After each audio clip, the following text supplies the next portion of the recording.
I think networking is, part of it is working. When we work and we want to network, like I've seen you, what you do, and he's new at, not new anymore, but fairly new at the broadcasting. He's exceptional at it.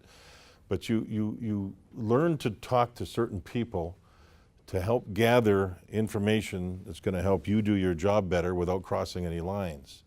And so you get to know, he can lean on people that used to play, that are now coaching, that he played with or against, et cetera, et cetera, et cetera. So when I broadcasted, I have a bad memory, so I had to write everything down all the time.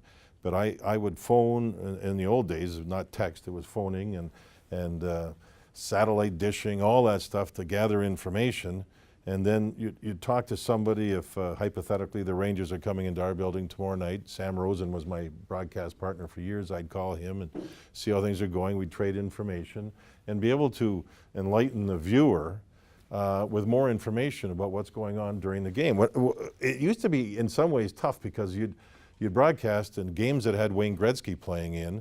And when I did the Edmonton Oilers, the Oilers were in their heyday and he was the best player in the world by 10, but they'd show him 10 times a game. And I had to try to come up with different stuff to talk about.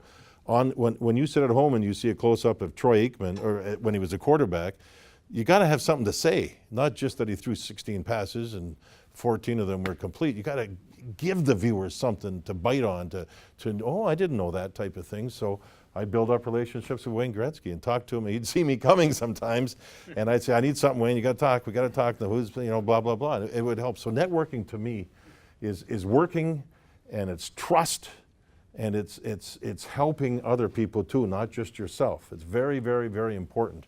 And even now in our world, I mean, Bill can reach out to a scout he knows that works for us and say, listen, we're thinking about trading for such and such from Chicago. I'll get right back to you. And that guy will reach out to the people that he knows that played with this particular player over the last 3, 4, or 5 years. And all of a sudden this information comes piling in. But we have to have the right people to do that, and they have to do it the right way without losing trust with anybody in the business. That's how it works.